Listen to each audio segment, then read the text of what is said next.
Hello ಗೆಳೆಯರೆ, ತಮ್ಮೆಲ್ಲರಿಗೂ ಲಾ excellence IAS ಪ್ರಸ್ತುತಪಡಿಸುವ ದ ಹಿಂದೂ ಸುದ್ದಿ ವಿಶ್ಲೇಷಣೆಗೆ ಸ್ವಾಗತ. ಇಂದು ನಾವು ಸೆಪ್ಟೆಂಬರ್ 4, 2020 ಹಿಂದೂ ಸುದ್ದಿ ವಿಶ್ಲೇಷಣೆಯನ್ನು ನೋಡಲಿದ್ದೇವೆ. ಇಂದ್ರ ಮೊದಲನೇ article, new IT policy aims to technology growth beyond Bengaluru.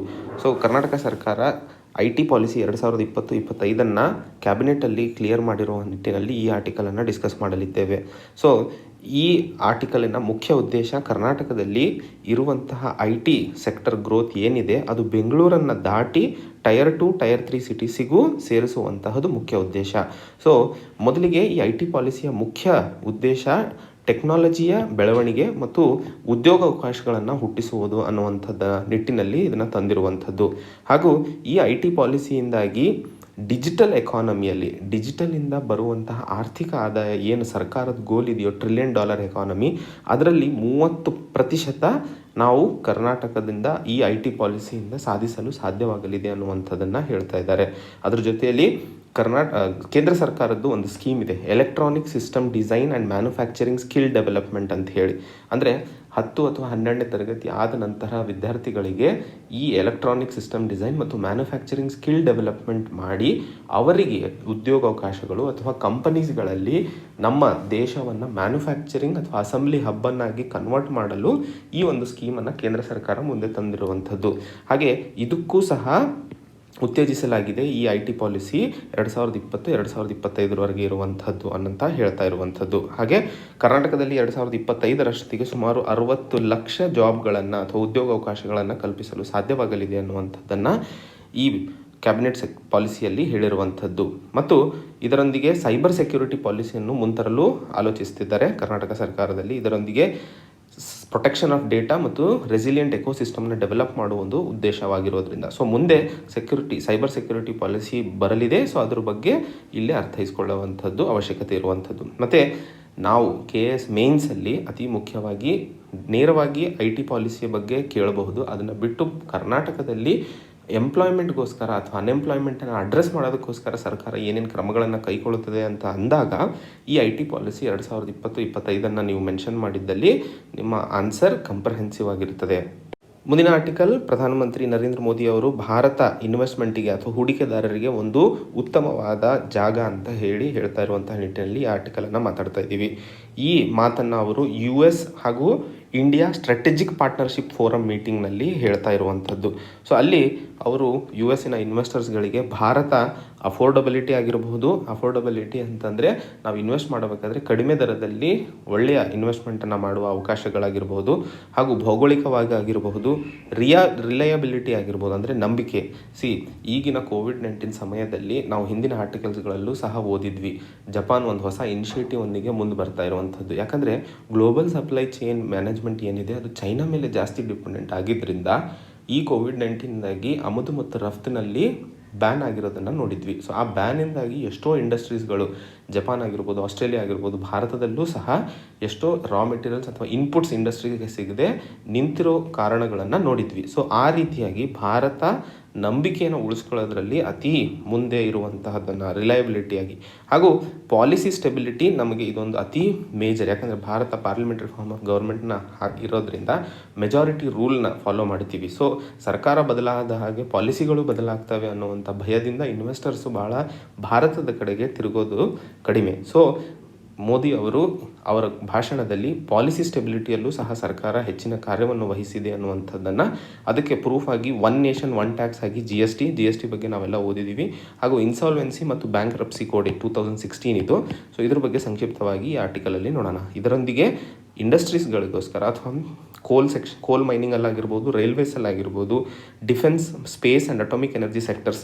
So ಈ ಸೆಕ್ಟರ್ಸ್ಗಳಲ್ಲಿ ಎಲ್ಲ ಪ್ರೈವೇಟ್ ಇನ್ವೆಸ್ಟರ್ಸ್ ಅಥವಾ ಪ್ರೈವೇಟ್ ಹೂಡಿಕೆದಾರರಿಗೂ ಸಹ ಅವಕಾಶಗಳನ್ನು ಕಲ್ಪಿಸಿಕೊಟ್ಟು ಭಾರತವನ್ನು ಒಂದು ಅಟ್ರಾಕ್ಟಿವ್ ಡೆಸ್ಟಿನೇಷನ್ ಆಗಿ ಕನ್ವರ್ಟ್ ಮಾಡಲು ಸರ್ಕಾರ ಮುಂದಾಗಿದೆ ಅನ್ನುವಂಥದ್ದನ್ನು ಹೇಳ್ತಾ ಇರುವಂಥದ್ದು. ಇಲ್ಲಿ ಕೊಟ್ಟಿರುವಂತಹ ವಿಷಯ, ಭಾರತದಲ್ಲಿ ಏನಾದರೂ ಆರ್ಥಿಕವಾಗಿ ಹಾಗೂ ಇಂಡಸ್ಟ್ರಿಯಲ್ ಡೆವಲಪ್ಮೆಂಟ್ಗೋಸ್ಕರ ಯಾವ ಕ್ರಮಗಳನ್ನು ಕೈಗೊಳ್ಳಲಾಗಿದೆ ಅಂತಂದಾಗ ಈ ಪಾಯಿಂಟ್ಸ್ಗಳನ್ನು ನಾವು ಬರೆಯಬಹುದು. ಹಾಗೂ ಕೇಂದ್ರ ಸರ್ಕಾರ ಅಗ್ರಿ ಇನ್ಫ್ರಾಸ್ಟ್ರಕ್ಚರ್ ಫಂಡ್ ಅಂತ ಹೇಳಿ 2029 ಅಂದರೆ ಇವತ್ತಿನ 2019 ಲಾಂಚ್ ಮಾಡಿರುವಂಥದ್ದು ಇದು. ಇದರಲ್ಲಿ ಸುಮಾರು $14 ಬಿಲಿಯನ್ ಇನ್ವೆಸ್ಟ್ಮೆಂಟನ್ನು ಕೊಟ್ಟಿರುವಂಥದ್ದು. ಸೊ ಇದರಲ್ಲಿ ಅಗ್ರಿ ಮ್ಯಾನುಫ್ಯಾಕ್ಚರಿಂಗ್ ಕಂಪನೀಸ್ ಅಥವಾ ಫೆಸಿಲಿಟೀಸ್ಗಳನ್ನು ಇಂಪ್ರೂವೈಸೇಷನ್ಗೋಸ್ಕರ ಕೊಟ್ಟಿರುವಂಥದ್ದು. ಇದರ ಅಡಿಯಲ್ಲಿ ಮೀಡಿಯಂ ಮತ್ತು ಲಾಂಗ್ ಟರ್ಮ್ ಸಾಲಗಳನ್ನು ಫೈನಾನ್ಷಿಯಲ್ ಇನ್ವೆಸ್ಟ್ಮೆಂಟ್ಸ್ಗೆ ಕೊಡುವಂಥದ್ದು. ಇದರಲ್ಲಿ ಪೋಸ್ಟ್ ಹಾರ್ವೆಸ್ಟ್ ಮ್ಯಾನೇಜ್ಮೆಂಟ್, ಈಗ ಫುಡ್ ಪ್ರೊಸೆಸಿಂಗ್ ಇಂಡಸ್ಟ್ರೀಸ್ ಆಗಿರಬಹುದು ಅಥವಾ ಕೋಲ್ಡ್ ಸ್ಟೋರೇಜ್ಗಳಾಗಿರಬಹುದು, ಈ ರೀತಿಯಾಗಿ ಕನ್ವರ್ಷನಿಗೆ ಪೋಸ್ಟ್ ಹಾರ್ವೆಸ್ಟಲ್ಲಿ ಹೆಚ್ಚಿನ ಮಾತ್ರದಲ್ಲಿ ನಾವು ಬೆಳೆಯನ್ನು ಕಳ್ಕೊತೀವಿ. ಸೊ ಆ ರೀತಿಯ ಹಾರ್ವೆಸ್ಟ್ ಆದಮೇಲೆ ಅಂದರೆ ಬೆಳೆ ಬಂದ ನಂತರ ಅದನ್ನು ಯಾವಾಗ ಫುಲ್ ಪ್ರಾಡಕ್ಟಾಗಿ ಕನ್ವರ್ಟ್ ಮಾಡೋದಕ್ಕೋಸ್ಕರ ಇನ್ಫ್ರಾಸ್ಟ್ರಕ್ಚರ್ ಡೆವಲಪ್ಮೆಂಟಿಗೆ ಸರ್ಕಾರ ಸಾಲವನ್ನು ಇದರ ಅಡಿಯಲ್ಲಿ ಕೊಡುವುದು. ಹಾಗೂ ಕಮ್ಯುನಿಟಿ ಫಾರ್ಮಿಂಗ್ ಅಸೆಟ್ಸನ್ನು ಕ್ರಿಯೇಟ್ ಮಾಡೋದಕ್ಕೋಸ್ಕರ ಈಗ ಟೆಕ್ನಾಲಜಿಕಲಿ ಇರಬಹುದು, ಟ್ರ್ಯಾಕ್ಟರ್ ಆಗಿರಬಹುದು, ಬೇರೆ ಏನು ಇನ್ಸ್ಟ್ರೂಮೆಂಟ್ಸ್ ಬೇಕು ಎಲ್ಲ ಬೆಳೆ ಬಂದ ನಂತರ ಅವನ್ನೆಲ್ಲ ಕಮ್ಯುನಿಟಿಯಾಗಿ ತಗೊಂಡು ಅದನ್ನು ಉಪಯೋಗಿಸ್ಕೊಳ್ಳುವಂತಹ ಇದು ಆಗಿರ್ಬೋದು. ಸೊ ಇದರಲ್ಲೆಲ್ಲ ಬಡ್ಡಿ ರಹಿತ ಸಾಲ ಮತ್ತು ಫೈನಾನ್ಷಿಯಲ್ ಸಪೋರ್ಟನ್ನು ಕೊಡುವಂಥದ್ದು ಈ ಅಗ್ರಿ ಇನ್ಫ್ರಾಸ್ಟ್ರಕ್ಚರ್ ಫಂಡ್ನ ಮುಖ್ಯ ಉದ್ದೇಶವಾಗಿರುವಂಥದ್ದು. ಸೊ ಪ್ರಿಲಿಮ್ಸಲ್ಲಿ ಅತಿ ಮುಖ್ಯವಾಗಿ ನಾವು ನೆನ್ಪಿಟ್ಕೋಬೇಕಾಗಿರುವಂಥದ್ದು ಅಗ್ರಿ ಇನ್ಫ್ರಾಸ್ಟ್ರಕ್ಚರ್ ಫಂಡ್ 2019 ಲಾಂಚ್ ಆಗಿರೋದು. ಅದರ ಕಾಲಾವಧಿ 10 ವರ್ಷ. ಸೊ 2029 ಇದು ಜಾರಿಯಲ್ಲಿರುತ್ತದೆ. ಇದರ ಮುಖ್ಯ ಉದ್ದೇಶ ಮೀಡಿಯಂ ಮತ್ತು ಲಾಂಗ್ ಟರ್ಮ್ ಸಾಲ, financial facility, investment in viable projects. So ಯಾವ ಫಾರ್ಮರ್ಸಿಗೆ ಅನುಕೂಲವಾಗುವಂತಹ ಪ್ರಾಜೆಕ್ಟ್ಸಲ್ಲಿ ಲಾಂಗ್ ಟರ್ಮ್ ಮತ್ತು ಶಾರ್ಟ್ ಟರ್ಮಲ್ಲಿ ಅಥವಾ ಮೀಡಿಯಂ ಟರ್ಮಲ್ಲಿ ಇನ್ವೆಸ್ಟ್ ಮಾಡೋಕ್ಕೆ ರೆಡಿ ಇದ್ದಾರೋ ಅವರಿಗೆ ಇದರ ಅಡಿಯಲ್ಲಿ ಸಾಲವನ್ನು ಕೊಡಲಾಗುವುದು. ಎರಡನೇ ಹಂತದಲ್ಲಿ ನಾನು ಹೇಳಿದೆ insolvency and bankruptcy code. So ಎಷ್ಟೋ ಇನ್ವೆಸ್ಟರ್ಸು ಸ್ಮಾಲ್ ಇನ್ವೆಸ್ಟರ್ಸ್ ಆಗಿರ್ಬೋದು ಅಥವಾ ಮೀಡಿಯಂ ಇನ್ವೆಸ್ಟರ್ಸ್ ಆಗಿರ್ಬೋದು, ಇನ್ವೆಸ್ಟ್ಮೆಂಟ್ಸ್ ಅಥವಾ ಬಿಸ್ನೆಸ್ ಯಾವಾಗಲೇ ಆಗಿರಲಿ ರಿಸ್ಕ್ ಫ್ಯಾಕ್ಟರ್ ತುಂಬ ಜಾಸ್ತಿ ಇರ್ತದೆ. ಸೊ ಸಾಲ ತಗೊಂಡ ನಂತರ ಅದನ್ನು ಹೇಗೆ ಕನ್ವರ್ಟ್ ಮಾಡಬೇಕು ಅಥವಾ ಹೇಗೆ ಅದನ್ನು ತೀರಿಸಬೇಕು ಅನ್ನುವಂತಹ ಪ್ರಶ್ನೆಗಳು ತುಂಬ ಗೊಂದಲದಲ್ಲಿರ್ತವೆ. ಈಗ ಸರ್ಕಾರದಲ್ಲಿ GST ತಂದುಬಿಟ್ಟು ಟ್ಯಾಕ್ಸ್ ರೆಜಿಮನ್ನು ಸರಿ ಮಾಡಿದ್ದಾರೆ. ಆದರೆ ಫೈನಾನ್ಷಿಯಲ್ ರಿಸ್ಕ್ಗೋಸ್ಕರ ಏನು ಕ್ರಮವನ್ನು ಕೈಗೊಂಡಿದ್ದಾರೆ ಅಂತ ಅಂದಾಗ ಈ ಫೈನಾನ್ಷಿಯಲ್ ರಿಸ್ಕ್ಗೋಸ್ಕರನೇ ಮಾತಾಡೋದು insolvency and bankruptcy code. So ಇದರ ಅಡಿಯಲ್ಲಿ ಇನ್ಸಾಲ್ವೆನ್ಸಿ ಮತ್ತು ಬ್ಯಾಂಕ್ರಪ್ಸಿ ಏನಿರ್ತದೆಯೋ ಇದನ್ನೆಲ್ಲ ಇಂಟಿಗ್ರೇಟ್ ಮಾಡಿ ಒಂದೇ ಲಾನ ಮಾಡಿರೋಂಥದ್ದು. ಸೊ ಇದು ಒನ್ ಸ್ಟಾಪ್ ಸೊಲ್ಯೂಷನ್ ಯಾವುದೇ ಸಮಸ್ಯೆಗಳು ಇದ್ದಿದ್ದಲ್ಲಿ. ಸೊ ಇದರಲ್ಲಿ ಇರುವಂತಹ ಚಿಕ್ಕ ಚಿಕ್ಕ ಹೂಡಿಕೆದಾರರು ಮತ್ತು ಅವರಿಗೆಲ್ಲರಿಗೂ ಏನು ಇನ್ವೆಸ್ಟ್ ಮಾಡ್ತಿದ್ದಾರೋ ಅವರು ರಿಸಾಲ್ವ್ ಆಗಲು ಅಥವಾ ಅವರು ಉದ್ಯಮದಿಂದ ಹೊರಗೆ ಹೋಗಬೇಕು ಅಂದಿದ್ದಲ್ಲಿ ಆ ಪ್ರೋಸೆಸ್ಸನ್ನು ತುಂಬ ಸಿಂಪಲ್ ಮಾಡೋದಕ್ಕೋಸ್ಕರ ಈ ಪ್ರೋಸೆಸ್ಸನ್ನು ತಂದಿರುವಂಥದ್ದು. ಸೊ ಇದರ ಅಡಿಯಲ್ಲಿ ಟೈಮ್ ಲಿಮಿಟನ್ನು ಫಿಕ್ಸ್ ಮಾಡಿದ್ದಾರೆ. ಸೊ ಏನಾದರೂ ಒಂದು ಕಂಪನಿ ಆಗಿದ್ದರೆ 180 ದಿನಗಳಲ್ಲಿ ಆ ಇಶ್ಯೂವನ್ನು ಅಥವಾ ಇನ್ಸಾಲ್ವೆನ್ಸಿನ ಕ್ಲಿಯರ್ ಮಾಡಬೇಕು. ಇನ್ನೂ ಎಕ್ಸ್ಟ್ರಾ ಬೇಕು ಅಂದರೆ ಹೆಚ್ಚಿಗೆ 90 ದಿವಸದವರೆಗೂ ಮಾತ್ರ. ಅದೇ ವ್ಯಕ್ತಿತ್ವ ಆಗಿರ್ಬೋದು ಅಥವಾ ಸ್ಮಾಲ್ ಕಂಪನಿ ಅಥವಾ ಲೆಸ್ ದೆನ್ 1 ಕೋಟಿಗಿಂತ ಕಡಿಮೆ ಹೂಡಿಕೆದಾರರಾಗಿದ್ದರೆ ಅವರು ಇನ್ಸಾಲ್ವೆನ್ಸಿನ 90 ದಿವಸಗಳ ಒಳಗೆ ಕ್ಲಿಯರ್ ಮಾಡ್ತಾರೆ. ಇಲ್ಲಾಂದರೆ ಹೆಚ್ಚಿಗೆ 45 ದಿವಸ ಮ್ಯಾಕ್ಸ್. 2019 ಈ ಇನ್ಸಾಲ್ವೆನ್ಸಿ ಮತ್ತು ಬ್ಯಾಂಕ್ರಪ್ಸಿ ಕೋಡಲ್ಲಿ ಒಂದು ಬದಲಾವಣೆಯನ್ನು ತರಲಾಗಿದೆ. ಇದರ ಅಡಿಯಲ್ಲಿ ಅಪ್ಪರ್ ಲಿಮಿಟ್ ಅಂದರೆ ಅತಿ ಹೆಚ್ಚು 330 ದಿನಗಳಲ್ಲಿ ಲೀಗಲ್ ಪ್ರೊಸೆಸ್ಸು ಎಲ್ಲ ಸೇರಿಬಿಟ್ಟು ಮ್ಯಾಕ್ಸಿಮಮ್ 330 ದಿನಗಳಲ್ಲಿ ಇನ್ಸಾಲ್ವೆನ್ಸಿ ಮತ್ತು ಬ್ಯಾಂಕ್ರಪ್ಸಿ ಪ್ರೋಸೆಸ್ಸನ್ನು ಮುಗಿಸ್ಬೇಕು. ಸೊ ಇದು ಯಾವ ಕಂಪನಿಗಳು ಅಥವಾ ಯಾವ ವ್ಯಕ್ತಿಗಳು ಇನ್ವೆಸ್ಟರ್ಸು ಯಾರು ಲಾಸಿಗೆ ಒಳಗಾಗ್ತಾರೋ ಅವರಿಗೆ ಇದು ಅನುಕೂಲವಾಗಲಿದೆ. ಸೊ ಯಾಕಂದರೆ ಬಿಸ್ನೆಸ್ ಅಂತಂದಮೇಲೆ ಪಾಸಿಟಿವ್ ನೆಗೆಟಿವ್ ಎರಡೂ ಇರುತ್ತೆ. ಪಾಸಿಟಿವ್ ಆದಾಗ ಏನು ಯಾರೂ ಕೇಳಲ್ಲ, ಬಟ್ ನೆಗೆಟಿವ್ ಆದಾಗ ಹೂಡಿಕೆದಾರರು ಹೊರಗಡೆಯಿಂದ ಬಂದಾಗ ತುಂಬ ಕಷ್ಟವನ್ನು ಅನುಭವಿಸ್ತಾ ಇದ್ರು, ಮತ್ತೆ ಬಿಡಬೇಕು ಅಥವಾ ಕ್ಲಿಯರ್ ಮಾಡ್ಕೊಂಡು ಹೋಗಬೇಕು ಅಂತಂದಾಗ. ಸೊ ಆ ಇದರಲ್ಲಿ ಇನ್ಸಾಲ್ವೆನ್ಸಿ ಆ್ಯಂಡ್ ಬ್ಯಾಂಕ್ರಪ್ಸಿ ಕೋಡ್ ತುಂಬ ಇಂಪಾರ್ಟೆಂಟ್ ಆಗಿರುವಂಥದ್ದು. ಈ ಆರ್ಟಿಕಲ್ನಲ್ಲಿ power of contempt misused to stifle speech ಅಂತ ಹೇಳಿ ಮಾತಾಡ್ತಾ ಇರುವಂಥದ್ದು. ಸೊ ಇಲ್ಲಿ ಅತಿ ಮುಖ್ಯವಾಗಿ ನಾವು ಮಾತಾಡಬೇಕಾಗಿರುವಂಥದ್ದು contempt of court, supreme court ಹಾಗೂ ಹೈಕೋರ್ಟ್ನಲ್ಲಿ ಇರುವಂತಹ ಪ್ರಾವಧಾನಗಳೇನು, ಮತ್ತು ನಮಗೆಲ್ಲ ಗೊತ್ತಿರೋ ಹಾಗೆ ಪ್ರಶಾಂತ್ ಭೂಷಣ್ ಅವರಿಗೆ ₹1 ಫೈನನ್ನು ಹಾಕಿಬಿಟ್ಟು ಅವರಿಗೆ ಬಿಡುಗಡೆ ಮಾಡಲಾಗಿದೆ. ಸೊ ಆ ನಿಟ್ಟಿನಲ್ಲಿ ಈ ಆರ್ಟಿಕಲ್ ನಾವು ಮಾತಾಡ್ತಾ ಇದ್ದೀವಿ. So contempt of court act 1971 ಇದೊಂದು ಸ್ಟ್ಯಾಟ್ಯುಟರಿ ಬ್ಯಾಕಿಂಗ್ ಇರುವಂಥದ್ದು. ಸೊ ಎಲ್ಲಿಂದ ನಾವು ಕಂಟೆಂಪ್ಟ್ ಆಫ್ ಕೋರ್ಟನ್ನು ಪಡೆದಿದ್ದೀವಿ ಈ ಪ್ರಾವಿಷನನ್ನು ಅಂತಂದಾಗ ಇಂಗ್ಲೆಂಡಿನಲ್ಲಿ ಆವಾಗಿನ ರಾಜ ಇರುವಂತಹ ಜುಡಿಷರಿಯಾಗಿ ಕೆಲಸ ಮಾಡ್ತಾಯಿದ್ರು. ಸೊ ತದನಂತರ ಒಂದು ಪ್ಯಾನಲ್ ಆಫ್ ಜಡ್ಜಸ್ಸು ಅವರ ಹೆಸರಿನಲ್ಲಿ ಕೆಲಸ ಮಾಡಲು ಶುರು ಮಾಡಿದರು. ಸೊ ಯಾವಾಗ ಇವರು ಕೊಟ್ಟಂತಹ ಜಜ್ಮೆಂಟ್ಸನ್ನು ಅಥವಾ ತೀರ್ಪನ್ನು ಯಾರಾದರೂ ನಿರಾಕರಿಸಿದ್ದಲ್ಲಿ ಅಥವಾ ಅದಕ್ಕೆ ಪಾಲಿಸದೇ ಇದ್ದಲ್ಲಿ ಅದಕ್ಕೆ ಕಂಟೆಂಪ್ಟ್ ಆಫ್ ಕೋರ್ಟ್ ಅಂತ ಹೇಳಿ ಕನ್ಸಿಡರ್ ಮಾಡ್ತಾಯಿದ್ರು. ಕಿಂಗಿಗೆ ಕಂಟೆಂಪ್ಟ್ ಅಥವಾ ಕಿಂಗಿನ ವಿರುದ್ಧವಾಗಿಯೇ ಮಾಡ್ತಾ ಇದ್ದಾರೆ ಅನ್ನುವಂಥದ್ದನ್ನು. ಸೊ ಅದನ್ನು ಭಾರತ ಸರ್ಕಾರ ಇಂಗ್ಲೆಂಡಿಂದ ಪಡೆದಿರುವಂಥದ್ದು. ಭಾರತದಲ್ಲಿ ಆರ್ಟಿಕಲ್ 129 ಅನ್ವಯ ಸುಪ್ರೀಂ ಕೋರ್ಟಿಗೆ ಕಂಟೆಂಪ್ಟ್ ಆಫ್ ಕೋರ್ಟ್ನ ಪನಿಷ್ ಮಾಡುವಂತಹ ಪ್ರಾವಧಾನವನ್ನು ಕೊಡಲಾಗಿದೆ. ಆರ್ಟಿಕಲ್ 215 ಅಡಿಯಲ್ಲಿ ಹೈಕೋರ್ಟಿಗೆ ಇದರ ಪ್ರಾವಧಾನವನ್ನು ಮಾಡಿರುವಂಥದ್ದು. ಸೊ ಇದರ ಮುಖ್ಯ ಉದ್ದೇಶ ಜುಡಿಷಿಯಲ್ ಇನ್ಸ್ಟಿಟ್ಯೂಷನ್, ನಮ್ಮ ನ್ಯಾಯಾಂಗ ವ್ಯವಸ್ಥೆ ಏನಿದೆ ಅದನ್ನು ಕಾಪಾಡೋದು. ಯಾಕಂದರೆ ಯಾರಾದರೂ ಸುಮ್ಮನೆ ಮಾತಾಡೋದ್ರಿಂದ ಅಥವಾ ಕೊಟ್ಟಂತಹ ತೀರ್ಪನ್ನು ಪಾಲಿಸದೇ ಇದ್ದಾಗ ಅದರ ವಿರುದ್ಧ ಕ್ರಮ ತಗೊಳ್ಳಲು ಈ ಕಂಟೆಂಪ್ಟ್ ಆಫ್ ಕೋರ್ಟ್ ಪ್ರಾವಿಷನನ್ನು ಮಾಡಿರುವಂಥದ್ದು. ಆದರೆ ಈಗಿನ ಸಮಯದಲ್ಲಿ ಈ ಕಂಟೆಂಪ್ಟ್ ಆಫ್ ಕೋರ್ಟನ್ನು ನಮ್ಮ freedom of speech and expression article 19A ಏನಿದೆ ಅದು ವೈಲೇಟ್ ಆಗ್ತಾ ಇದೆ ಅಂತ ಹೇಳಿ. ಯಾಕಂದರೆ ಜಡ್ಜಸ್ ಅಟ್ಲೀಸ್ಟ್ ಲಾ ಇರುವಂತಹ ಅಥವಾ ಲಾಯರ್ಸ್ ಇರುವಂತಹ ಕಮ್ಯುನಿಟಿಯಲ್ಲಿ ಏನು ಸರಿ ತಪ್ಪು ಅನ್ನುವಂಥದ್ದನ್ನು ವಾಯ್ಸ್ ಮಾಡುವಂತಹ ರೈಟ್ಸ್ ಎಲ್ಲರಿಗೂ ಇದೆ. ಸೊ ಅದ್ರ ಬಗ್ಗೆ ಅಥವಾ ಅದ್ರ ವಿರುದ್ಧವಾಗಿ ಕಂಟೆಂಪ್ಟ್ ಆಫ್ ಕೋರ್ಟನ್ನು ಉಪಯೋಗಿಸ್ಕೊಳ್ಳೋದು ಸರಿ ಅಲ್ಲ ಅಂಥೇಳಿ ಈ ಆರ್ಟಿಕಲಲ್ಲಿ ಪ್ರಶಾಂತ್ ಭೂಷಣ್ ಅವರು ಹೇಳ್ತಾ ಇರುವಂಥದ್ದು. ನಾವು ಅರ್ಥ ಮಾಡ್ಕೋಬೇಕಾಗಿರುವಂಥದ್ದು ಕಂಟೆಂಪ್ಟ್ ಆಫ್ ಕೋರ್ಟ್ನ ಬಗ್ಗೆ ಎಲ್ಲ ಬ್ಯಾಕ್ಗ್ರೌಂಡ್ ಇನ್ಫಾರ್ಮೇಷನ್ ಇಷ್ಟು ನಮಗೆ ಎಕ್ಸಾಮಿಗೆ ಅತಿ ಮುಖ್ಯವಾಗಿರುವಂಥದ್ದು. ಈ ಆರ್ಟಿಕಲ್ನಲ್ಲಿ ನಾವು secular marriage law violates right to privacy. So ನಾವು ಮಾತಾಡ್ತಾ ಇರೋದು ಸೆಕ್ಯುಲರ್ ಮ್ಯಾರೇಜ್ ಲಾ ಬಗ್ಗೆ. ಮೊದಲನೇದು ಸ್ಪೆಷಲ್ ಮ್ಯಾರೇಜ್ ಆ್ಯಕ್ಟ್ ಅಂತ ಹೇಳಿ. ಸೊ ಈ ಸ್ಪೆಷಲ್ ಮ್ಯಾರೇಜ್ ಆ್ಯಕ್ಟ್ನ ಮುಖ್ಯ ಉದ್ದೇಶ ಇಂಟರ್ ಕಾಸ್ಟ್ ಮ್ಯಾರೇಜ್ಗಳಿಗೆ ಅನುಕೂಲವಾಗುವ ನಿಟ್ಟಿನಲ್ಲಿ ತಂದಿರುವಂಥದ್ದು. ಆದರೆ ಇದರಲ್ಲಿರುವಂತಹ ಸೆಕ್ಷನ್ 6ರ ಪ್ರಕಾರ ನೀವೇನಾದರೂ ಸಬ್ ರಿಜಿಸ್ಟ್ರಾರ್ ಆಫೀಸಲ್ಲಿ ಮದುವೆ ಆದ ನಂತರ ನೀವು ನಿಮ್ಮ ಪರ್ಸನಲ್ ಡೀಟೇಲ್ಸು, ಹೆಸರು, mobile number, date of birth, occupation, parents ಹೆಸರು, details, address, pin code, identity information ಇವೆಲ್ಲವೂ ನಿಮಗೆ ನೀವು ಆಫೀಸಲ್ಲಿ ಪ್ರೊವೈಡ್ ಮಾಡಬೇಕು. ಅದು ಪ್ರೊವೈಡ್ ಮಾಡಿದ ನಂತರ ಆ ಇನ್ಫಾರ್ಮೇಷನನ್ನು ನಿಮ್ಮ ಅಥವಾ 30 ದಿನಗಳ ಕಾಲ ಮ್ಯಾರೇಜ್ ರಿಜಿಸ್ಟ್ರಾರ್ ಆಫೀಸಲ್ಲಿ ಇದನ್ನು ಡಿಸ್ಪ್ಲೇ ಮಾಡಲಾಗುತ್ತದೆ. ಯಾರಿಗಾದರೂ ಕುಂದುಕೊರತೆಗಳಿದ್ದರೆ ಅಥವಾ ಏನಾದರೂ ಅಬ್ಜೆಕ್ಷನ್ಸ್ ಇದ್ದರೆ ಹೇಳಬೇಕು ಅಂತ ಹೇಳಿ. ಈ ಅಬ್ಜೆಕ್ಷನ್ಸನ್ನು ಮ್ಯಾರೇಜ್ ರಿಜಿಸ್ಟ್ರಾರ್ ಯಾರಿರ್ತಾರೋ ಅವರು ಸಾಲ್ವ್ ಮಾಡ್ತಾರೆ. ಆದರೆ ಇಲ್ಲಿ ಅರ್ಥ ಮಾಡ್ಕೋಬೇಕಾಗಿರುವಂಥದ್ದು ಮಾಡಿರುವಂತಹ ಸ್ಪೆಷಲ್ ಮ್ಯಾರೇಜ್ ಆ್ಯಕ್ಟ್ನ ಮುಖ್ಯ ಉದ್ದೇಶ ಇಂಟರ್ ರಿಲಿಜಿಯಸ್ ಆ್ಯಕ್ಟಿವಿಟೀಸ್ಗೋಸ್ಕರ ಅಥವಾ ಇಂಟರ್ ರಿಲಿಜಿಯಸ್ನ ಸಪೋರ್ಟ್ ಮಾಡೋದಕ್ಕೋಸ್ಕರ.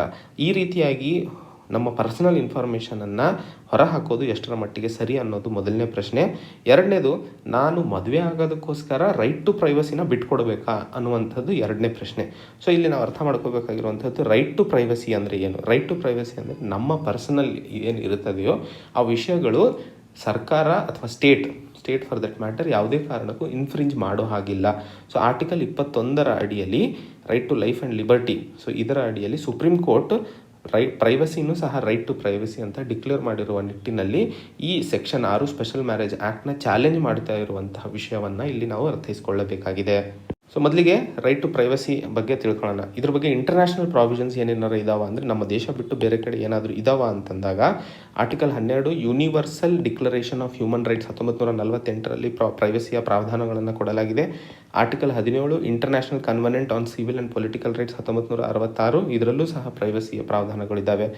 ಆರ್ಟಿಕಲ್ 7 ಮತ್ತು 8 charter of fundamental rights European ಯೂನಿಯನ್ನಲ್ಲಿರುವಂಥದ್ದು, ಇದರಲ್ಲೂ ಸಹ ಪ್ರೈವಸಿಯ ಪ್ರಾವಧಾನಗಳನ್ನು ಕೊಟ್ಟಿರುವಂಥದ್ದು. ಸೊ ಆ ನಿಟ್ಟಿನಲ್ಲಿ ಭಾರತದಲ್ಲೂ ಸಹ ಕೊಟ್ಟಿರುವಂಥದ್ದು ನಾವು ಸರಿ ಅಂತ ಹೇಳಿ ತಿಳ್ಕೊಬಹುದು. ಇದರ ಮುಖ್ಯ ಅಥವಾ ಪ್ರೈವಸಿ ಬಗ್ಗೆ ಮೊದಲು ಮಾತು ಬಂದಿದ್ದು ಯಾವಾಗ ಆಧಾರ್ ಅನ್ನುವ ವಿಷಯವನ್ನು ತರಲಾಯಿತು. ಸರ್ಕಾರ ಹೇಳಿದ ಹಾಗೆ ಆಧಾರನ್ನು ಕರಪ್ಷನ್, ಪಬ್ಲಿಕ್ ಡಿಸ್ಟ್ರಿಬ್ಯೂಷನ್ ಸಿಸ್ಟಮಲ್ಲಿ ಅಥವಾ ರೇಷನ್ ಅಂಗಡಿಗಳಲ್ಲಿ ಆಗುವಂತಹ ಕರಪ್ಷನನ್ನು ತಡೆ ಹಿಡಿಯೋದಕ್ಕೋಸ್ಕರ ಹಾಗೂ money laundering, black money, terror funding, so ಈ 3 ಚಟುವಟಿಕೆಗಳನ್ನು ತಡೆ ಹಿಡಿಯಲು ಆಧಾರ್ ಅತಿ ಮುಖ್ಯವಾಗಲಿದೆ ಅಂತ ಹೇಳಿ ಆಧಾರ್ಗೋಸ್ಕರ ನಮಗೆಲ್ಲ ಗೊತ್ತಿರೋ ಹಾಗೆ ನಮ್ಮ ಹೆಸರು, ಐರಿಸ್ಸು ಮತ್ತು ಫಿಂಗರ್ ಪ್ರಿಂಟ್ಸು ಇರುವಂತಹ ಎಲ್ಲ ಡೀಟೇಲ್ಸ್, ಎಲ್ಲ ಪರ್ಸನಲ್ ಇನ್ಫಾರ್ಮೇಷನ್ಗಳನ್ನು ಸ್ಟೋರ್ ಮಾಡಲಾಗಿತ್ತು. ಆವಾಗ ಇದರ ಬಗ್ಗೆ ನಮ್ಮ ಪ್ರೈವಸಿಯ ಬಗ್ಗೆ ಪ್ರಶ್ನೆಗಳನ್ನು ಎತ್ತಲಾಗಿತ್ತು. ಆವಾಗ ಆಗಿನ ಉಚ್ಚ ನ್ಯಾಯಾಲಯವು 5 ಬೆಂಚ್ ಜಡ್ಜಿಂದ ಈ ವಿಷಯವನ್ನು 9 ಜಡ್ಜ್ ಬೆಂಚ್ಗೆ ಪಾಸ್ ಆನ್ ಮಾಡಿತ್ತು. ಆವಾಗ ಈ ರೈಟ್ ಟು ಪ್ರೈವಸಿನ ಅಥವಾ ಪ್ರೈವಸಿನ ಒಂದು ಫಂಡಮೆಂಟಲ್ ರೈಟ್ ಆಗಿ ಆರ್ಟಿಕಲ್ 21ರ ಕೆಳಗೆ ಕನ್ವರ್ಟ್ ಮಾಡಿದ್ದು ಈ ಕೇಸಿನಲ್ಲಿ KS Puttaswamy versus union of India 2017. So ಈ ಕೇಸಿನಲ್ಲಿ ಪ್ರೈವಸಿನೂ ಸಹ ಫಂಡಮೆಂಟಲ್ ರೈಟ್ ಅಂತ ಡಿಕ್ಲೇರ್ ಮಾಡಿರುವಂಥದ್ದು. ಸೊ ಪ್ರಿಲಿಮ್ಸಲ್ಲಿ ನಮಗಿದು ನೇರವಾಗಿ ಪ್ರಶ್ನೆ ಬರ್ಬೋದು. ಅದರೊಂದಿಗೆ ಪ್ರೈವಸಿಯ ಬಗ್ಗೆ ಅಥವಾ ರೈಟ್ ಟು ಪ್ರೈವಸಿ ಸರಿನಾ ತಪ್ಪ ಅಂತ ಅನಲಿಟಿಕಲ್ ಕ್ವಶನ್ ಬಂದಾಗ ಇಂಟರ್ನ್ಯಾಷನಲ್ ಪ್ಲ್ಯಾಟ್ಫಾರ್ಮಲ್ಲಿ ಇದರ ಬಗ್ಗೆ ಪ್ರಾವಧಾನಗಳು ಏನಿದ್ದಾವೆ ಹಾಗೂ ಭಾರತದಲ್ಲಿ ಇದರ ಅವಶ್ಯಕತೆ ಎಷ್ಟರ ಮಟ್ಟಿಗೆ ಇದೆ, ಸೆಕ್ಷನ್ 6 ಸ್ಪೆಷಲ್ ಮ್ಯಾರೇಜ್ ಆ್ಯಕ್ಟಿಗೆ ಯಾವ ರೀತಿಯಲ್ಲಿ ರಿಲೇಟ್ ಮಾಡಬಹುದು ಅಂತ ಪೂರ್ತಿ ಚಿತ್ರವನ್ನು ನೀವು ತಲೆಯಲ್ಲಿ ಇಟ್ಕೊಳ್ಳೋದು ಅತಿ ಮುಖ್ಯವಾಗಿರುವಂಥದ್ದು. ಸೊ ನ್ಯೂಸ್ ಪೇಪರನ್ನು ಯಾಕೆ ನಾವು ದಿನ ಓದಬೇಕು ಅನ್ನೋದು ಇದಕ್ಕೆ. So that right to privacy ಹಿಂದೆ ಆಗಿತ್ತು. ಸೊ ಅದನ್ನು ಇವತ್ತಿನ ಪ್ರೆಸೆಂಟ್ ಸಿಚುವೇಷನಲ್ಲಿ ಸೆಕ್ಷನ್ 6 ಸ್ಪೆಷಲ್ ಮ್ಯಾರೇಜ್ ಆ್ಯಕ್ಟಿಗೆ ಯಾವ ರೀತಿಯಲ್ಲಿ ರಿಲೇಟ್ ಮಾಡಬಹುದು ಅನ್ನುವಂಥದ್ದು ಇಲ್ಲಿ ಅರ್ಥೈಸ್ಕೊಳ್ಳಬೇಕಾಗಿರುವುದು. ಮುಂದಿನ ಆರ್ಟಿಕಲ್ನಲ್ಲಿ ನಾವು US ಇಂಡಿಯಾ ಸ್ಟ್ರಾಟಜಿಕ್ ಫೋರಮ್ ಮೀಟಿಂಗ್ನಲ್ಲಿ ನಮ್ಮ ದೇಶದ chief of defence staff Bipin Rawat ಅವರು ಮಾತಾಡಿದಂತಹ ಕ್ವಾಡ್ ಮತ್ತು communication compatibility and security agreement ಬಗ್ಗೆ ಇಲ್ಲಿ ಮಾತಾಡ್ತಾ ಇದ್ದೀವಿ. ಸೊ ಮುಖ್ಯವಾಗಿ ಇಂಡಿಯನ್ ಓಷನ್ ರೀಜನಲ್ಲಿ ಫ್ರೀಡಮ್ ಆಫ್ ನ್ಯಾವಿಗೇಷನ್ ಅಂದರೆ ಏನಾದರೂ ನಮ್ಮ ಶಿಪ್ಮೆಂಟ್ಸ್ಗಳು, ಟ್ರೇಡ್ ವ್ಯಾಪಾರಗಳು ಏನು ನಡೀತಿದ್ದಾವೆ ಅದಕ್ಕೆ ಸ್ವತಂತ್ರ ಇರಬೇಕು, ಎಲ್ಲೂ ಸಹ ಅದಕ್ಕೆ ತಡೆ ಹಿಡಿಬಾರ್ದು ಯಾವ ರಾಷ್ಟ್ರಗಳು. ಸೊ ಆ ನಿಟ್ಟಿನಲ್ಲಿ ಎಲ್ಲ ರಾಷ್ಟ್ರಗಳು ಕೆಲಸ ಮಾಡಬೇಕು. ಅದಕ್ಕೆ ಕ್ವಾಡ್ ಅತಿ ಮುಖ್ಯವಾಗಿ ಅಥವಾ ಅತಿ ಸ್ಟ್ರಾಟಜಿಕ್ ಆಗಿ ಇರುವಂಥದ್ದು ಅನ್ನೋವಂಥದ್ದು. ಸೊ ನಾವಿಲ್ಲಿ ಅರ್ಥೈಸ್ಕೊಳ್ಳಬೇಕಾಗಿರುವಂಥದ್ದು 2 ಇಂಪಾರ್ಟೆಂಟ್ ಥಿಂಗ್ಸ್. ಮೊದಲನೇದು ಕ್ವಾಡ್, ಎರಡನೇದು communication compatibility and security agreement. ಇದು ತುಂಬ ಇಂಪಾರ್ಟೆಂಟು. 2018ರಲ್ಲಿ ಭಾರತ US ಒಂದಿಗೆ ಸೈನ್ ಮಾಡಿರುವಂಥದ್ದು. ಇದರ ಅಡಿಯಲ್ಲಿ ಮಿಲಿಟರಿ ಇನ್ಫಾರ್ಮೇಷನನ್ನು ಭಾರತದೊಂದಿಗೆ ಅಥವಾ ಮ್ಯಾರಿಟೈನ್ ಆ್ಯಕ್ಟಿವಿಟೀಸ್ ಏನಿರ್ತಾವೋ ಇಂಡಿಯನ್ ಓಷನ್ ರೀಜನಲ್ಲಿ ಅದು ಇಲ್ಲಿ ಭಾರತದೊಂದಿಗೆ ಶೇರ್ ಮಾಡ್ತದೆ US. ಸೊ ಇದು ಇದರ ಮುಖ್ಯ ಉದ್ದೇಶವಾಗಿರುವಂಥದ್ದು. ಕಮ್ಯುನಿಕೇಷನ್ ಅಂತ ಇಲ್ಲೇ ಇದೆ. So military activities Indian ocean ರೀಜನಲ್ಲಿ ಏನಿರುತ್ತವೋ ಅವು ನಮ್ಮ ದೇಶದೊಂದಿಗೆ ಶೇರ್ ಮಾಡೋದು ಇದ್ರ ಮುಖ್ಯ ಉದ್ದೇಶವಾಗಿರುವಂಥದ್ದು. ಸೊ ಕ್ವಾಡ್ ಅಂದರೆ ಏನು ಹಾಗೂ communication compatibility and security agreement ಅಂದರೆ ಏನು ಅನ್ನೋದನ್ನು ನೋಡೋಣ. ಮೊದಲನೇದಾಗಿ ಕ್ವಾಡ್, ಇದ್ರ ಬಗ್ಗೆ ನಾವು ಮುಂಚೆನೂ ವಿಶ್ಲೇಷಣೆಯಲ್ಲಿ ಮಾತಾಡಿದ್ವಿ. ಸೊ ಇದೊಂದು strategic forum meeting, inter governmental security forum ಆಗಿರುವಂಥದ್ದು. ಇದರಲ್ಲಿ 4 ಮೆಂಬರ್ಸ್ ಇರ್ತಾರೆ, US, ಆಸ್ಟ್ರೇಲಿಯಾ, ಇಂಡಿಯಾ ಹಾಗೂ ಜಪಾನ್. 2007ರಲ್ಲಿ ಕ್ವಾಡ್ ಅಂಥೇಳಿ ಮಾಡಬೇಕು ಅಂಥೇಳಿ ಆಗಿನ ಜಪಾನ್ ಪ್ರಧಾನಮಂತ್ರಿಗಳಾದ ಶಿಂಜೋ ಅಬೆ ಅವರು ಇದರ ಬಗ್ಗೆ ಪ್ರಸ್ತಾಪವನ್ನು ಮುಂದಿಡ್ತಾರೆ. ಸೊ ಮೊದಲಿಗೆ ಇದ್ರ ಜೊತೆಯಲ್ಲಿ ನಾವು ಅರ್ಥ ಮಾಡ್ಕೋಬೇಕಾಗಿರುವಂಥದ್ದು ಅತಿ ಮುಖ್ಯವಾಗಿ ಪ್ರಿಲಿಮ್ಸಿಗೆ ಸಹಾಯಕಾರಿಯಾಗುವುದು ಎಕ್ಸೈಸ್ ಮಲಬಾರ್. ಅಂದರೆ ಇದೊಂದು tri national military exercise, US, Japan ಹಾಗೂ ಭಾರತ. ಈ ಎಕ್ಸೈಸ್ ಮಲಬಾರ್ ಮೊದಲಿಗೆ ಬೈಲ್ಯಾಟ್ರಲ್ ಆಗಿತ್ತು. 1992ರಲ್ಲಿ ಇದು ಶುರು ಆಗಿದ್ದು ಭಾರತ ಮತ್ತು US ನಡುವೆ. 2015ರಲ್ಲಿ ಜಪಾನ್ ಇದಕ್ಕೆ ಸೇರಿದೆ. ಸೊ ಇವಾಗ 3 ರಾಷ್ಟ್ರಗಳು ಸೇರಿ ಎಕ್ಸೈಸ್ ಮಲಬಾರನ್ನು ನಡೆಸ್ತವೆ. So quad US, Australia, Bharat ಹಾಗೂ ಜಪಾನ್. ಇದ್ರ ಮುಖ್ಯ ಉದ್ದೇಶ ಇಂಡಿಯನ್ ಓಷನ್ ರೀಜನಲ್ಲಿ ಫ್ರೀ ಟ್ರೇಡಿಗೆ, ಇಂಡಿಯನ್ ಓಷನ್ ಮತ್ತು ಪೆಸಿಫಿಕ್ ಓಷನಲ್ಲಿ ಫ್ರೀ ನ್ಯಾವಿಗೇಷನಿಗೆ ಮುಖ್ಯ ಉದ್ದೇಶವಾಗಿರುವಂಥದ್ದು ಈ ಕ್ವಾಡ್ನ ಕರ್ತವ್ಯ. ಹಾಗೂ ಇನ್ನೊಂದು ಹೇಳಿದೆ, communication compatibility and security agreement 2018 Bharat ಹಾಗೂ US ನಡುವೆ ಇರುವಂತಹ ಅತಿ ಮುಖ್ಯವಾದ ಸ್ಟ್ರಾಟಜಿಕ್ ಅಗ್ರಿಮೆಂಟ್ ಇದು. ಇದರೊಂದಿಗೆ ಈ communication compatibility and security agreement US ತನ್ನ ಸ್ನೇಹಿತರೊಂದಿಗೆ ಅಥವಾ ತನಗೆ ಹತ್ತಿರ ಇರುವಂತಹ ಅಥವಾ ತನಗೆ ಯಾವ ರಾಷ್ಟ್ರಗಳೊಂದಿಗೆ ಸ್ಟ್ರಾಟಜಿಕ್ ಆಗಿರುವಂತಹ ರಿಲೇಷನನ್ನು ಹೊಂದಿರುತ್ತದೆಯೋ ಅವರೊಂದಿಗೆ ಮುಖ್ಯವಾಗಿ 4 ಅಗ್ರಿಮೆಂಟ್ಗಳನ್ನು ಸೈನ್ ಮಾಡುತ್ತದೆ. ಆ 4 ಅಗ್ರಿಮೆಂಟ್ಗಳಲ್ಲಿ ಈ communication compatibility and security agreement ಬರುತ್ತದೆ. ಭಾರತ ಇದುವರೆಗೂ 3 ಅಗ್ರಿಮೆಂಟ್ಸ್ಗಳನ್ನು ಸೈನ್ ಮಾಡಿದೆ ಈ 4ರಲ್ಲಿ. ಯಾವ್ಯಾವ 3 ಅಂತಂದರೆ, ಒಂದು ಇದಾಯಿತು community compatibility and security agreement 2018ರಲ್ಲಿ ಸೈನ್ ಮಾಡಿದ್ದು. ಎರಡನೇದು ಲಾಜಿಸ್ಟಿಕ್ಸ್ ಎಕ್ಸ್ಚೇಂಜ್ ಮೆಮೊರೆಂಡಮ್ ಅಗ್ರಿಮೆಂಟ್ ಅಂತ ಹೇಳಿ 2016ರಲ್ಲಿ ಸೈನ್ ಮಾಡಿದ್ದು. General security of military information agreement 2002ರಲ್ಲಿ ಇದನ್ನು ಸೈನ್ ಮಾಡಲಾಗಿತ್ತು. 4ನೇದು ಇರೋದು basic exchange and cooperation agreement for geospatial cooperation. ಇದು ಇನ್ನೂ ಸೈನ್ ಆಗಿಲ್ಲ. ಸೊ 3 ಅಗ್ರಿಮೆಂಟ್ಗಳು 4 ಫೌಂಡೇನ್ ಅಗ್ರಿಮೆಂಟ್ಸ್ಗಳಲ್ಲಿ ಸೈನ್ ಆಗಿರುವಂಥದ್ದನ್ನು ನಾವಿಲ್ಲಿ ಅರ್ಥೈಸ್ಕೊಳ್ಳಬೇಕಾಗಿರುವಂಥದ್ದು.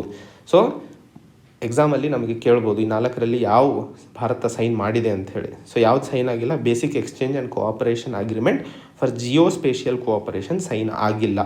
ಕಮ್ಯುನಿಕೇಷನ್ ಕಂಪ್ಯಾಟಬಿಲಿಟಿ, ಜನರಲ್ ಸೆಕ್ಯೂರಿಟಿ ಮತ್ತು ಲಾಜಿಸ್ಟಿಕ್ಸ್ ಇವು 3 ಸೈನ್ ಆಗಿದ್ದಾವೆ ಅನ್ನುವಂಥದ್ದನ್ನು ನೀವು ನೋಟ್ ಮಾಡ್ಕೋಬೇಕು. ಈ ಆರ್ಟಿಕಲ್ನಲ್ಲಿ ಎನ್ವೈರ್ಮೆಂಟ್ ಇಂಪ್ಯಾಕ್ಟ್ ಅಸೆಸ್ಮೆಂಟ್ ನೋಟಿಫಿಕೇಷನ್ 2020ರಲ್ಲಿ ಮಾಡಿದಂತಹ ಬದಲಾವಣೆಗಳ ವಿರುದ್ಧವಾಗಿ ಯುನೈಟೆಡ್ ನೇಷನ್ಸ್ನಲ್ಲಿ ಇರುವಂತಹ ಸ್ಪೆಷಲ್ ರ್ಯಾಪೋಟಿಯರ್ಸ್ ಅಂತ ಹೇಳಿ ಒಂದು ಗ್ರೂಪ್ ತನ್ನ ರಿಪೋರ್ಟನ್ನು ಭಾರತಕ್ಕೆ ಕೊಟ್ಟಿರುವಂಥ ನಿಟ್ಟಿನಲ್ಲಿ ಈ ಆರ್ಟಿಕಲನ್ನು ಮಾತಾಡ್ತಿದ್ದೀವಿ. ಮೊದಲಿಗೆ ಯಾರು ಇವರು ಸ್ಪೆಷಲ್ ರ್ಯಾಪೋಟಿಯರ್ಸ್ ಅಂತಂದರೆ, ಇದು ಒಂದು ಇಂಡಿಪೆಂಡೆಂಟ್ ಸ್ವತಂತ್ರ ಎಕ್ಸ್ಪರ್ಟ್ ಗ್ರೂಪ್ ಆಗಿರುವಂಥದ್ದು. ಯುನೈಟೆಡ್ ನೇಷನ್ಸ್ ಪರವಾಗಿ ಇದು ಕೆಲಸ ಮಾಡ್ತದೆ. ಇದು ಯಾವುದೇ ಒಂದು ರಾಷ್ಟ್ರ ಅಥವಾ ಯಾವುದೇ ಒಂದು ಥಿಮ್ಯಾಟಿಕ್ ಮ್ಯಾಂಡೇಟ್ ಮೇಲೆ ಯುನೈಟೆಡ್ ನೇಷನ್ ಹ್ಯೂಮನ್ ರೈಟ್ಸ್ ಕೌನ್ಸಿಲ್ಗೋಸ್ಕರ ಕೆಲಸ ಮಾಡುವಂತಹ ಅಂಗವಾಗಿರುವಂಥದ್ದು. ಸೊ ನಮಗೆ ಇದು ಪ್ರಿಲಿಮ್ಸಲ್ಲಿ ಕ್ವಶನ್ ಬರ್ಬೋದು, ಸ್ಪೆಷಲ್ ರ್ಯಾಪೋಟಿಯರ್ಸ್ ರೀಸೆಂಟ್ಲಿ ನಾವು ನ್ಯೂಸಲ್ಲಿ ನೋಡ್ತಾ ಇದ್ದೀವಿ, ಇದು ಯಾವುದಕ್ಕೆ ಸಂಬಂಧಿಸಿದ್ದು ಅಂಥೇಳಿ. ಸೊ ಇದು ಯುನೈಟೆಡ್ ನೇಷನ್ಸ್ನಲ್ಲಿ UNHRCಗೆ ಸಂಬಂಧಿಸಿದ್ದು ಅನ್ನುವಂಥದ್ದನ್ನು ಮುಖ್ಯವಾಗಿ ನೆನ್ಪಿಟ್ಕೋಬೇಕು. ಸೊ ಇಲ್ಲಿ ಹೇಳ್ತಾ ಇರುವಂಥದ್ದು ಎನ್ವೈರ್ಮೆಂಟಲ್ ಇಂಪ್ಯಾಕ್ಟ್ ಅಸೆಸ್ಮೆಂಟ್ ನೋಟಿಫಿಕೇಷನ್ ನಮಗೆ ಗೊತ್ತೇ ಇದೆ. ಸೊ ಎನ್ವೈರ್ಮೆಂಟಲ್ ಇಂಪ್ಯಾಕ್ಟ್ ಅಸೆಸ್ಮೆಂಟ್ ಮೊದಲಿಗೆ ನಮಗೆಲ್ಲ KSಲ್ಲೂ ಇದರ ಬಗ್ಗೆ ಪ್ರಶ್ನೆ ಬಂದಿತ್ತು. ಇದರ ಪ್ರಾವಧಾನ ಕೇಂದ್ರ ಸರ್ಕಾರಕ್ಕೆ ಎನ್ವೈರ್ಮೆಂಟಲ್ ಪ್ರೊಟೆಕ್ಷನ್ ಆ್ಯಕ್ಟ್ 1986ರ ಅಡಿಯಲ್ಲಿ ಕೊಡಲಾಗುತ್ತದೆ ಈ ಸೊ ಇದರ ಅಡಿಯಲ್ಲಿ ಯಾವುದೇ ಒಂದು ಪ್ರಾಜೆಕ್ಟ್ ಆಗಿರಲಿ ಅದರಿಂದ ಇರುವಂತಹ ಎನ್ವೈರ್ಮೆಂಟಲ್ ನೈಸರ್ಗಿಕ ಇಂಪ್ಯಾಕ್ಟ್ನ ಎಸ್ಟಿಮೇಟ್ ಮಾಡುವಂಥದ್ದು ಇದ್ರ ಮುಖ್ಯ ಉದ್ದೇಶವಾಗಿರುತ್ತದೆ. ಸೊ ಈ 2020ರಲ್ಲಿ ಮಾಡಿದಂತಹ ನೋಟಿಫಿಕೇಷನ್ನಲ್ಲಿ ಒಂದಿಷ್ಟು ಎಕ್ಸಮ್ಷನ್ಗಳು, ಪಬ್ಲಿಕ್ ಕನ್ಸಲ್ಟೇಷನ್ ಹಾಗೂ ಪೀರಿಯಡ್ ಆಫ್ ಕನ್ಸಲ್ಟೇಷನ್ನಲ್ಲಿ ಬದಲಾವಣೆಗಳು ಮಾಡಿರುವುದರಿಂದ ಈ ಬಹಳಷ್ಟು ಕಡೆ ದೇಶದ ಬಹಳ ಮೂಲೆಗಳಲ್ಲಿ ನಾವು ಚರ್ಚೆಗಳನ್ನು ಕೇಳ್ತಾ ಇದ್ದೀವಿ. ಸೊ ಆ ನಿಟ್ಟಿನಲ್ಲಿ ಹಾಗೂ ಅದೇ ನಿಟ್ಟಿನಲ್ಲಿ ಈ ರ್ಯಾಪೋಟೇರ್ಸ್ ಗ್ರೂಪು ಭಾರತಕ್ಕೆ ನೀವು ಯುನೈಟೆಡ್ ನೇಷನ್ಸ್ ಅಥವಾ ಇಂಟರ್ನ್ಯಾಷನಲ್ ಫೋರಮ್ನಲ್ಲಿ ಪ್ರಾಮಿಸ್ ಮಾಡಿದ ಹಾಗೆ ಎನ್ವೈರ್ಮೆಂಟ್ ಇಂಪ್ಯಾಕ್ಟ್ ಅಸೆಸ್ಮೆಂಟ್ ಅಥವಾ ಎನ್ವೈರ್ಮೆಂಟ್ ಉಳಿಸ್ಕೊಳ್ಳೋದಕ್ಕೆ ಮಾಡೋದನ್ನು ಬಿಟ್ಟು ಇದು ಸರಿಯಲ್ಲ ಅಂತ ಹೇಳಿ ಕೊಟ್ಟಿರುವಂತಹ ನಿಟ್ಟಿನಲ್ಲಿ ಈ ಆರ್ಟಿಕಲ್ ಡಿಸ್ಕಸ್ ಮಾಡ್ತಾ ಇದ್ದೀವಿ. ಇಲ್ಲಿ ಅರ್ಥ ನಾವು ಸದ್ಯಕ್ಕೆ ಮಾಡ್ಕೋಬೇಕಾಗಿರುವಂತಹದ್ದು ಸ್ಪೆಷಲ್ ರ್ಯಾಪೋಟಿಯರ್ಸ್ ಅಂದರೆ ಏನು, ಎನ್ವೈರ್ಮೆಂಟ್ ಇಂಪ್ಯಾಕ್ಟ್ ಅಸೆಸ್ಮೆಂಟ್ ಅಂದರೆ ಏನು ಅನ್ನೋದನ್ನು ತಿಳ್ಕೊಬೇಕಷ್ಟೇ. ಸೊ ಮೊದಲಿಗೆ ಎನ್ವೈರ್ಮೆಂಟ್ ಇಂಪ್ಯಾಕ್ಟ್ ಅಸೆಸ್ಮೆಂಟ್ 2020 ಇದರ ಅಡಿಯಲ್ಲಿ ಪಬ್ಲಿಕ್ ಕನ್ಸಲ್ಟೇಷನ್ ಕೆಲವೊಂದು ಆ್ಯಕ್ಟಿವಿಟೀಸಿಗೆ ತೆಗೆದು ಹಾಕಿರೋದು ಅತಿ ಮುಖ್ಯವಾಗಿ ಮಾತಾಡ್ತಾ ಇರುವಂಥದ್ದು.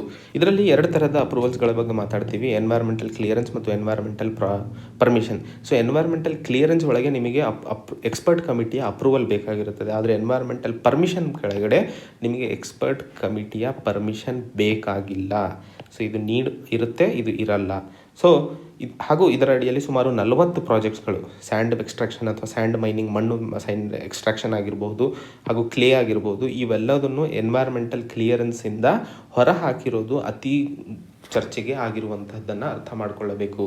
ಮತ್ತು B2 ಕ್ಯಾಟಗರಿಯಲ್ಲಿ ಬರುವಂತಹ ಪ್ರಾಜೆಕ್ಟ್ಸ್, B2 ಕ್ಯಾಟಗರಿ ಅಂತಂದರೆ 50ರಿಂದ 100 ಕಿಲೋಮೀಟರ್ವರೆಗೂ ಇರುವಂತಹ ಹೈವೇ, ನ್ಯಾಷನಲ್ ಹೈವೇ ಏನಿರ್ತಾವೆ, ಎಕ್ಸ್ಪ್ಯಾನ್ಷನ್ ಆಗಿರ್ಬೋದು, ರಿನೋವೇಷನ್ ಆಗಿರ್ಬೋದು, ಆ ರೀತಿ ಮಾಡೋದಕ್ಕೋಸ್ಕರ ಎನ್ವೈರ್ಮೆಂಟ್ ಇಂಪ್ಯಾಕ್ಟ್ ಅಸೆಸ್ಮೆಂಟ್ ಮಾಡೋದು ಬೇಕಾಗಿಲ್ಲ. ಹಾಗೂ ಮೀಡಿಯಮ್ ಸ್ಮಾಲ್ ಮತ್ತು ಮ್ಯಾನುಫ್ಯಾಕ್ಚರಿಂಗ್ ಎಂಟರ್ಪ್ರೈಸಸ್ ಏನಿರ್ತಾವೋ, ಈ ನಮ್ಮ ಬಟ್ಟೆಗಳಿಗೆಲ್ಲ ಡೈ ಹಾಕ್ತಾರಲ್ಲ, ಸೊ ಆ ರೀತಿಯ ಡೈ ಅಥವಾ ಡೈ ರಿಲೇಟೆಡ್ ಇಂಡಸ್ಟ್ರೀಸ್ ಏನಾದರೂ ಇದ್ದರೆ ಅದಕ್ಕೂ EIA ಅವಶ್ಯಕತೆ ಇಲ್ಲ. ಮೀಡಿಯಮ್ ಸಿಮೆಂಟ್ ಪ್ಲ್ಯಾಂಟ್ಸ್ ಏನಾದರೂ ಇದ್ದರೆ, ಸಿಮೆಂಟ್ ಪ್ಲ್ಯಾಂಟ್ಸ್ಗಳೆಲ್ಲ ಇರ್ತಾವಲ್ಲ, ಸೊ ಅವೇನಾದರೂ ಇದ್ದರೆ ಅದಕ್ಕೂ ಸಹ ಅವಶ್ಯಕತೆ ಇಲ್ಲ ಅನ್ನುವಂತಹ ಪ್ರಾವಧಾನಗಳನ್ನು ಇದನ್ನು ಅತಿ ಮುಖ್ಯವಾಗಿ ವಿರೋಧ ವ್ಯಕ್ತಪಡಿಸ್ತಾ ಇರುವಂಥದ್ದನ್ನು ಅರ್ಥೈಸ್ಕೊಳ್ಳಬೇಕಾಗಿರುವಂಥದ್ದು. ಈ ಆರ್ಟಿಕಲ್ನಲ್ಲಿ ಪ್ರಧಾನಮಂತ್ರಿಯವರು ಪುಷ್ ಮಾಡಿದಂತಹ ನ್ಯಾಷನಲ್ ಡಿಜಿಟಲ್ ಹೆಲ್ತ್ ಮಿಷನ್ ಬಗ್ಗೆ ಸಂಕ್ಷಿಪ್ತವಾಗಿ ವಿವರಣೆ ನೋಡಲಿದ್ದೇವೆ. ಸೊ ಮೊದಲನೇದಾಗಿ ನ್ಯಾಷನಲ್ ಡೇಟಾ ಹೆಲ್ತ್ ಮಿಷನ್ನಿನ ಮುಖ್ಯ ಉದ್ದೇಶ ಹೆಲ್ತ್ ಕೇರ್ನಲ್ಲಿ ಇರುವಂತಹ ಎಲ್ಲ ಆಸ್ಪೆಕ್ಟ್ಸ್ಗಳನ್ನು ಡಿಜಿಟೈಸ್ ಮಾಡುವಂತಹ ಮುಖ್ಯ ಉದ್ದೇಶವಾಗಿರುವಂಥದ್ದು. ಸೊ ಇದನ್ನು ತಂದಿರುವಂಥದ್ದು ನ್ಯಾಷನಲ್ ಹೆಲ್ತ್ ಪಾಲಿಸಿ 2017ರ ಆಧಾರದ ಮೇಲೆ ಈ ನ್ಯಾಷನಲ್ ಡಿಜಿಟಲ್ ಹೆಲ್ತ್ ಮಿಷನನ್ನು ತಂದಿರುವಂಥದ್ದು. ಸೊ ಇದರ ಅಡಿಯಲ್ಲಿ ಪೇಷಂಟ್ಸ್ಗಳಿಗೆ ಒಂದು ಡಿಜಿಟಲ್ ಹೆಲ್ತ್ ID ಕೊಡಲಾಗುವುದು ಮತ್ತು ಡಿಜಿ ಡಾಕ್ಟರ್ ಸಹಾಯವನ್ನು ಮಾಡಲಾಗುವುದು. ಅಂದರೆ ಪೇಷಂಟ್ಸ್ಗಳು ಆನ್ಲೈನಲ್ಲೇ ಡಾಕ್ಟರ್ಗಳ ಜೊತೆಯಲ್ಲಿ ವ್ಯವಹರಿಸಿ ಅವರಿಗೆ ಬೇಕಾಗಿರುವಂತಹ ಸೊಲ್ಯೂಷನನ್ನು ಪಡೆಯಬಹುದು. ಹಾಗೂ ಹೆಲ್ತ್ ಕೇರ್ ಫೆಸಿಲಿಟಿ ರಿಜಿಸ್ಟರನ್ನು ಮೇಂಟೈನ್ ಮಾಡಿಬಿಟ್ಟು ಇದು ಪೇಷಂಟ್ಸ್ ಡೇಟಾಗಳನ್ನು ಮೇಂಟೈನ್ ಮಾಡುತ್ತದೆ. ನಮಗೆಲ್ಲ ಗೊತ್ತಿರೋ ಹಾಗೆ ಪೇಷಂಟ್ಸ್ಗಳು ಯಾವಾಗಲೇ ಟ್ರೀಟ್ಮೆಂಟಿಗೆ ಹೋಗಬೇಕು ಅಂತಂದರೆ ಫೈಲ್ಸ್ಗಳಷ್ಟು ಸ್ಕ್ಯಾನ್ ರಿಪೋರ್ಟ್ಸು, ಬೇರೆ ಮೆಡಿಸಿನ್ಸು ಏನೇನು ಕೊಟ್ಟಿದ್ರು ಅದನ್ನು ಮೇಂಟೈನ್ ಅಥವಾ ತಗೊಂಡು ಹೋಗಬೇಕಾಗಿರ್ತದೆ. ಇಲ್ಲಾಂದರೆ ಪ್ರತಿ ಸರಿ ಅದನ್ನೇ ಡೂಪ್ಲಿಕೇಟ್ ಆಗಿ ಕೊಡ್ತಾರೆ. ಇಲ್ಲ ಅಂತಂದರೆ ಸರಿಯಾದ ಟ್ರೀಟ್ಮೆಂಟನ್ನು ಡಾಕ್ಟರ್ ಅರ್ಥೈಸ್ಕೊಳ್ಳಲು ಆಗೋದಿಲ್ಲ. ಅದಕ್ಕೆ ಹೆಲ್ತ್ ರಿಜಿಸ್ಟರನ್ನು ಮೇಂಟೈನ್ ಮಾಡೋದ್ರಿಂದ ಸರಿಯಾದ ಟ್ರೀಟ್ಮೆಂಟನ್ನು ಒಬ್ಬ ಪೇಷಂಟಿಗೆ ಎಂಡ್ ಟು ಎಂಡಿಗೆ ಕೊಡಲು ಸಾಧ್ಯವಾಗಲಿದೆ ಅನ್ನುವಂಥದ್ದು. ಸೊ ಈ ಫೆಸಿಲಿಟೀಸ್ ನಾನು ಹೇಳಿದಾಗೆ ಡಾಕ್ಟರ್ಸ್ಗಳ ಜೊತೆಯಲ್ಲಿ ನೀವು ವ್ಯವಹರಿಸಬಹುದು ಮತ್ತು ಈ ಟೆಲಿಮೆಡಿಸಿನ್ನ ಅವಕಾಶಗಳಾಗಿರ್ಬೋದು ಅಥವಾ ಈ ಮೆಡಿಸಿನ್ಸ್ಗಳಾಗಿರ್ಬೋದು. ಸೊ ಈ ರೀತಿಯಲ್ಲಿ ಇನ್ನೂ ಹೆಚ್ಚಿನ ಮಟ್ಟದಲ್ಲಿ ನ್ಯಾಷನಲ್ ಡಿಜಿಟಲ್ ಹೆಲ್ತ್ ಮಿಷನನ್ನು ಇಂಟಿಗ್ರೇಟ್ ಮಾಡುವಂಥದ್ದು ಈ ಮಿಷನ್ನ ಮುಖ್ಯ ಉದ್ದೇಶವಾಗಿರುವಂಥದ್ದು. ಆದರೆ ನ್ಯಾಷನಲ್ ಡಿಜಿಟಲ್ ಹೆಲ್ತ್ ಮಿಷನ್ ಮಾಡೋಕ್ಕೆ ಹೋಗ್ಬಿಟ್ಟು ನಮ್ಮ ಹೆಲ್ತ್ ಕ್ಷೇತ್ರದಲ್ಲಿ ಇರುವಂತಹ ಒಂದಿಷ್ಟು ಪ್ರೈಮರಿ ಬೇಸಿಕ್ ಕೇರ್ಸ್ಗಳನ್ನು ನಾವು ನೆಗ್ಲೆಕ್ಟ್ ಮಾಡ್ತಾ ಇದ್ದೀವ ಅನ್ನುವಂಥದ್ದನ್ನು ಅರ್ಥೈಸ್ಕೊಳ್ಳಬೇಕಾಗಿದೆ. ಸೊ ಇದನ್ನು 2 ಭಾಗದಲ್ಲಿ ನಾವು ನೋಡ್ತೀವಿ. ಈ ನ್ಯಾಷನಲ್ ಡಿಜಿಟಲ್ ಹೆಲ್ತ್ ಮಿಷನ್ನ ಮುಖ್ಯ ಲಾಭಗಳೇನು ಹಾಗೂ ನಷ್ಟಗಳೇನು, ಅದರ ಆಧಾರದ ಮೇಲೆ ಸರ್ಕಾರ ಇನ್ನು ಯಾವ ಕ್ರಮಗಳನ್ನು ಅಥವಾ ಯಾವ ಲೂಪ್ ಹೋಲ್ಸ್ಗಳನ್ನು ಸರಿಪಡಿಸಬೇಕಾಗಿದೆ ಅನ್ನುವಂಥದ್ದನ್ನು ಅನಾಲಿಸಿಸ್ ನಾವು ನೋಡಲಿದ್ದೇವೆ. ಸೊ ಅಡ್ವಾಂಟೇಜಸ್ಗಳಿಗೆ ನೋಡಿದಾಗ ನಾನು ಹೇಳಿದ ಹಾಗೆ ಮೆಡಿಕಲ್ ರೆಕಾರ್ಡ್ಸನ್ನು ಪೇಷಂಟ್ಸ್ ಪದೇ ತಗೊಂಡು ಹೋಗಬೇಕಾಗಿಲ್ಲ. ಎಂಡ್ ಟು ಎಂಡ್ ಟ್ರೀಟ್ಮೆಂಟು ಸರಿಯಾಗಿ ಪ್ರತಿ ಪೇಷಂಟ್ಸಿಗೂ ಸಿಗೋದು ಸಾಧ್ಯವಾಗಲಿದೆ ಈ ಡಿಜಿಟಲ್ ಹೆಲ್ತ್ ಮಿಷನಿಂದಾಗಿ. ಹಾಗೂ ಟೆಲಿಮೆಡಿಸಿನ್ ಸಪೋರ್ಟ್ ಸಿಗೋದ್ರಿಂದ ಎಲ್ಲ ಜನರು, ಅಂದರೆ ಭಾರತದಲ್ಲಿ ಇರುವಂತಹ 130 ಕೋಟಿ ಜನಸಂಖ್ಯೆ ದೇಶದ ಬೇರೆ ಬೇರೆ ಭಾಗಗಳಲ್ಲಿ ಹರಡ್ಕೊಂಡಿರೋದ್ರಿಂದ ಇವರೆಲ್ಲರೂ ಸಹ ಇದಕ್ಕೆ ಆಕ್ಸೆಸಿಬಿಲಿಟಿನ ಪಡೆಯಲು ಸಾಧ್ಯವಾಗಲಿದೆ. ಹಾಗೂ ಭಾರತದಲ್ಲಿ ಇನ್ಶೂರೆನ್ಸ್ ಪೆನಿಟ್ರೇಷನ್ ರೇಟ್ ತುಂಬ ಜಾಸ್ತಿ ಆಗ್ತಾ ಇರೋದನ್ನು ನಾವು ನೋಡ್ತಾ ಇದ್ದೀವಿ. ಸೊ ಇದು ಒಂದು ಡಾಕ್ಯುಮೆಂಟೇಷನು ಅಥವಾ ಫಿಸಿಕಲ್ ಅಸೆಟ್ಸ್ ಮಾಡೋದ್ರಿಂದ ಪ್ರಾಬ್ಲಮ್ ಪೇಷಂಟ್ಸ್ ತುಂಬ ಅನುಭವಿಸ್ತಿದ್ದಾರೆ. ಸೊ ಈ ರೀತಿಯ ನ್ಯಾಷನಲ್ ಡಿಜಿಟಲ್ ಹೆಲ್ತ್ ಮಿಷನ್ ಇರೋದ್ರಿಂದ ಇನ್ಶೂರೆನ್ಸ್ ಕ್ಲೇಮ್ಗಳು ಡಿಜಿಟಲ್ ಮೋಡಲ್ಲಿ ನಾವು ಅತಿ ಶೀಘ್ರವಾಗಿ ಪಡೆಯಲು ಸಾಧ್ಯವಾಗಲಿದೆ. ಸೊ ಈ ನ್ಯಾಷನಲ್ ಡಿಜಿಟಲ್ ಹೆಲ್ತ್ ಮಿಷನಿಂದಾಗಿ ಒಂದು ಎಫಿಷಿಯಂಟ್, ಟ್ರಾನ್ಸ್ಪರೆಂಟ್ ಮತ್ತು ಎರರ್ ಫ್ರೀ ಮೆಡಿಕಲ್ ಹೆಲ್ತ್ ಫೆಸಿಲಿಟಿನ ಕ್ರಿಯೇಟ್ ಮಾಡಲು ಸಾಧ್ಯವಾಗಲಿದೆ ಅನ್ನುವಂಥದ್ದನ್ನು ಹೇಳ್ತಾ ಇರುವಂಥದ್ದು. ಇನ್ನೊಂದು ಹಂತದಲ್ಲಿ ನ್ಯಾಷನಲ್ ಡಿಜಿಟಲ್ ಹೆಲ್ತ್ ಮಿಷನ್ ಇದೇ ಮೊದಲನೇ ಬಾರಿಗೆ ಭಾರತದಲ್ಲಿ ಮಾಡಿರುವಂಥದ್ದು ಅಥವಾ ಇದೆಯಾ ಅಂತ ಹೇಳಿ ನೋಡಿದಾಗ ನ್ಯಾಷನಲ್ ರೂರಲ್ ಹೆಲ್ತ್ ಮಿಷನ್ ಮತ್ತು ಆಯುಷ್ಮಾನ್ ಭಾರತ್ ಸ್ಕೀಮ್ನ ಅಡಿಯಲ್ಲಿ ಎಷ್ಟೋ ರಾಜ್ಯಗಳು ಡಿಜಿಟೈಸೇಷನಿಗೆ ಮುಂದಾಗಿದ್ದಾರೆ. ಟ್ರೈಬಲ್ ಏರಿಯಾಸ್ಗಳಲ್ಲಿ ಹಾಗೂ ಬಹಳ ಹಿಂದುಳಿದ ವರ್ಗದ ಪ್ರದೇಶಗಳಿಗೆ ಮೆಡಿಕಲ್ ಫೆಸಿಲಿಟಿಗಳನ್ನು ಡಿಜಿಟಲ್ ಮುಖಾಂತರ ಒಯ್ಯಲು ಪ್ರಯತ್ನಿಸಿದ್ದಾರೆ. ಸೊ ಈ ಡಿಜಿಟಲ್ ಮುಖಾಂತರದಲ್ಲಿ ಅಥವಾ ಈ ನ್ಯಾಷನಲ್ ಡಿಜಿಟಲ್ ಹೆಲ್ತ್ ಮಿಷನ್ನಲ್ಲಿ ಇರುವಂತಹ ಪ್ರಾಮುಖ್ಯತೆಗಳನ್ನು ನ್ಯಾಷನಲ್ ಲೆವೆಲಲ್ಲಿ ಇಂಟಿಗ್ರೇಟ್ ಮಾಡಿಬಿಟ್ಟು ಇನ್ನೂ ಇದಕ್ಕೆ ಪ್ರೋಗ್ರೆಸಿವ್ ಹಾಗೂ ಸ್ಟ್ಯಾಂಡರ್ಡೈಸ್ ಮಾಡುವ ನಿಟ್ಟಿನಲ್ಲಿ ಕೆಲಸ ಮುಂದೆ ಆಲೋಚಿಸ್ತಿದ್ದಾರೆ. ಸೊ ಇದ್ರ ಕೆಳಗಡೆ ರಾಜ್ಯಗಳು, ಡಾಕ್ಟರ್ಸ್ಗಳು ಮತ್ತು ಹಾಸ್ಪಿಟಲ್ಸ್ಗಳು ಒಂದು ಲಿಂಕ್ ಅಪ್ ಮಾಡಿಕೊಂಡು ಒಂದು ಡಿಜಿಟಲ್ ಪ್ಲ್ಯಾಟ್ಫಾರ್ಮನ್ನು ಡೆವಲಪ್ ಮಾಡುವ ನಿಟ್ಟಿನಲ್ಲಿ ಇದು ಕೆಲಸ ಮಾಡಲಿದೆ. ಹಾಗೆ ನಮಗೆಲ್ಲ ಗೊತ್ತಿರೋ ಹಾಗೆ ರಾಷ್ಟ್ರೀಯ ಸುರಕ್ಷಾ ಬಿಮಾ ಯೋಜನಾ ಮತ್ತು ಪ್ರಧಾನ ಮಂತ್ರಿ ಜನಾರೋಗ್ಯ ಯೋಜನಾ ಈ ರೀತಿಯ ಎಷ್ಟೋ ಹೆಲ್ತ್ ಸ್ಕೀಮ್ಗಳು ದೇಶದ ಮಟ್ಟದಲ್ಲಿ ರೀಚ್ ಆಗದೇ ಇರೋದ್ರಿಂದ ಅದರ ಇಂಪ್ಲಿಮೆಂಟೇಷನ್ ಅಥವಾ ಎಫಿಷಿಯನ್ಸಿ ಕಡಿಮೆ ಆಗ್ತಾ ಇದೆ. ಸೊ ಈ ಸ್ಕೀಮ್ಸ್ಗಳ ಬೆನಿಫಿಟ್ಸ್ ದೇಶದ ಪ್ರತಿಯೊಬ್ಬ ಪ್ರಜೆಗೂ ರೀಚ್ ಆಗಬೇಕು ಅಂತಂದರೆ ಡಿಜಿಟಲ್ ಮೀಡಿಯಾ ಒಂದು ಅತಿ ಮುಖ್ಯವಾಗಿರುವಂಥದ್ದು. ಹಾಗೂ ಹೆಲ್ತ್ ಅನ್ನೋದು ಸ್ಟೇಟ್ ಸಬ್ಜೆಕ್ಟ್ ಆಗಿರುವಂಥದ್ದು. ಇದನ್ನು ನೀವು ನೆನ್ಪಿಟ್ಕೋಬೇಕು, ಹೆಲ್ತ್ ಸ್ಟೇಟ್ ಸಬ್ಜೆಕ್ಟ್ಗಳಿಗೆ ಬರ್ತದೆ. ಸೊ ಇಲ್ಲಿ ರಾಜ್ಯಗಳು ಯಾವ ರೀತಿಯಾಗಿ ನ್ಯಾಷನಲ್ ಡಿಜಿಟಲ್ ಹೆಲ್ತ್ ಮಿಷನಲ್ಲಿ ಕಾರ್ಯನಿರ್ವಹಿಸಲಿವೆ ಅನ್ನೋವಂಥದ್ದನ್ನು ಈ ಸ್ಟ್ರಾಟಜಿಕ್ ರಿಪೋರ್ಟಲ್ಲಿ ಹೇಳದೇ ಇರುವಂಥದ್ದು ಇನ್ನೊಂದು ಲೂಪ್ ಹೋಲ್ ಆಗಿರುವಂಥದ್ದು. ಹಾಗೆ ಈ ನ್ಯಾಷನಲ್ ಡಿಜಿಟಲ್ ಹೆಲ್ತ್ ಮಿಷನ್ನಲ್ಲಿ ಹೆಲ್ತನ್ನು ಒಂದು ಫಂಡಮೆಂಟಲ್ ರೈಟ್ ಆಗಿ ನಾವು ಡಿಸ್ಕ್ರೈಬ್ ಮಾಡ್ತೀವಿ. ಸೊ ಆ ನಿಟ್ಟಿನಲ್ಲಿ ಡಿಜಿಟಲ್ ಹೆಲ್ತ್ ಮಿಷನ್ ರೆಡಿ ಆಗಿಲ್ಲ ಅನ್ನುವಂಥದ್ದನ್ನು ಹೇಳ್ತಾ ಇರುವಂಥದ್ದು. ಮತ್ತು ಕಾಸ್ಟ್ ಆಫ್ ಇಂಪ್ಲಿಮೆಂಟೇಷನ್ ಬಗ್ಗೆಯೂ ಯಾವುದು ಕ್ಲಾರಿಟಿ ಇಲ್ಲ. ಮೂರನೇ ಹಂತದಲ್ಲಿ ನಾವು ಇದರಲ್ಲಿ ಮಾತಾಡಿದ್ವಿ, KS Puttaswamy versus union of India 2017 ಕೇಸ್ನಲ್ಲಿ ಡೇಟಾನ ಪ್ರೈವಸಿ ಅಥವಾ ರೈಟ್ ಟು ಡೇಟಾನ ಪ್ರೈವಸಿ ಮಾಡಿರುವಂಥದ್ದು. ಸೊ ಈ ಪ್ರೈವಸಿ ಅಡಿಯಲ್ಲಿ ಭಾರತ ಸರ್ಕಾರ ಕಲೆಕ್ಟ್ ಮಾಡ್ತಿರುವಂತಹ ಡೇಟಾಗೆ ಯಾವ ಸೆಕ್ಯೂರಿಟಿ ಫೀಚರ್ ಅಥವಾ ಯಾವ ಫ್ರೇಮ್ವರ್ಕನ್ನು ಮೇಂಟೈನ್ ಮಾಡಲಿದೆ, ಈ ಡೇಟಾ ಸೆಕ್ಯೂರಿಟಿ ಫ್ರೇಮ್ವರ್ಕ್ ಬಗ್ಗೆ ಯಾವ ಪ್ರಾವಧಾನಗಳು ಅಥವಾ ಯಾವ ಮೆನ್ಷನ್ನು ಆಗದೇ ಇರುವಂಥದ್ದು ಒಂದು ನ್ಯಾಷನಲ್ ಡಿಜಿಟಲ್ ಹೆಲ್ತ್ ಮಿಷನ್ನಿಗೆ ಹಿಂದೇಟು ಹಾಕಲಿದೆ ಅನ್ನುವಂಥದ್ದನ್ನು ಹೇಳ್ತಾ ಇರುವಂಥದ್ದು. ಮತ್ತು ಇಲ್ಲಿ ಕೊಟ್ಟಿರುವಂತಹ ವಿಷಯಗಳನ್ನು ಅಥವಾ ಇನ್ಫಾರ್ಮೇಷನನ್ನು ಇನ್ಶೂರೆನ್ಸ್ ಕಂಪನಿಗಳು ಎಷ್ಟು ಪಾಸಿಟಿವ್ ಇದೆಯೋ ಅಷ್ಟೇ ನೆಗೆಟಿವ್ ಆಗಿ ಯೂಸ್ ಮಾಡುವ ಸಾಧ್ಯತೆಗಳಿದ್ದಾವೆ ಅನ್ನುವಂಥದ್ದನ್ನು ಸಹ ಸರ್ಕಾರ ಅರ್ಥೈಸಿಕೊಂಡು ಅದರ ನಿಟ್ಟಿನಲ್ಲಿ ಅದಕ್ಕೆ ಕೆಲಸ ಮಾಡುವ ಅವಶ್ಯಕತೆ ಇದೆ ಅನ್ನುವಂಥದ್ದನ್ನು ಹೇಳ್ತಾ ಇರುವಂಥದ್ದು. ಸೊ ಒಟ್ಟಾರೆ ಇದು ನ್ಯಾಷನಲ್ ಡಿಜಿಟಲ್ ಹೆಲ್ತ್ ಮಿಷನ್ ಒಂದು ಒಳ್ಳೆಯ ಕಾರ್ಯರೂಪ. ಇದಕ್ಕೆ ಸರಿಯಾದ ಸ್ಟ್ರಕ್ಚರ್ ಅಥವಾ ಸರಿಯಾದ ಬೇಸಿಕ್ ಐಡಿಯಾಲಜೀಸ್ ಕೊಟ್ಟಾಗ ಇದು ದೇಶದಲ್ಲಿ ಇರುವಂತಹ ಅತಿ ಮುಖ್ಯವಾಗಿ ಹೆಲ್ತ್ ಏನಿದೆಯೋ ಅದಕ್ಕೆ ನಾವು ಸೊಲ್ಯೂಷನ್ ಕಂಡುಹಿಡಿಯಲು ಸಾಧ್ಯವಾಗಲಿದೆ ಅನ್ನುವಂಥದ್ದನ್ನು ಅರ್ಥೈಸಿಕೊಳ್ಳಬೇಕಾಗಿರುವಂಥದ್ದು.